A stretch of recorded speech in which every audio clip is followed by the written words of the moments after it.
মুহাম্মাদুর রাসূলুল্লাহি ওয়াল্লাযীনা মাআহু আশিদ্দাউ আলাল কুফফারি রুহামাউ বাইনাহুম। মুহাম্মদ সাল্লাল্লাহু আলাইহি ওয়াসাল্লাম আল্লাহর রাসূল, তার সাথে যারা থাকে মানে তার সাহাবারা নিজেরা পুষ্পকমল, কাফেরদের ব্যাপারে তারা বজ্র কঠোর। সুবহানাল্লাহ পড়েন। এরপরে আল্লাহ বললেন তারাহুম রুকআন সুজদান ইয়াবতাগুনা ফাদলাম মিনাল্লাহি ওয়া রিদওয়ানা। ও নবী, আপনি দেখবেন আপনার সাহাবারা সব সময় রুকু করে, সব সময় সিজদা করে, সিজদার মধ্যে তারা মাথা ঠুকে ঠুকে আমার দরবারে কাঁদে। ঠিক কি না? সাহাবাদের একটা বৈশিষ্ট্য হচ্ছে অবসর পেলেই ওনারা রুকু করতেন, সিজদা করতেন। আকরাবু মা ইয়াকুনুল আবদু মির রাব্বিহি ওয়া হুয়া সাজিদ ফাআকসিরু ফীহি দুআ।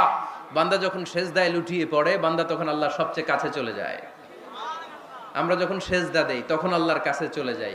কখন কাছে চলে যাই? যখন কি দেই? আপাত দৃষ্টিতে মনে হয়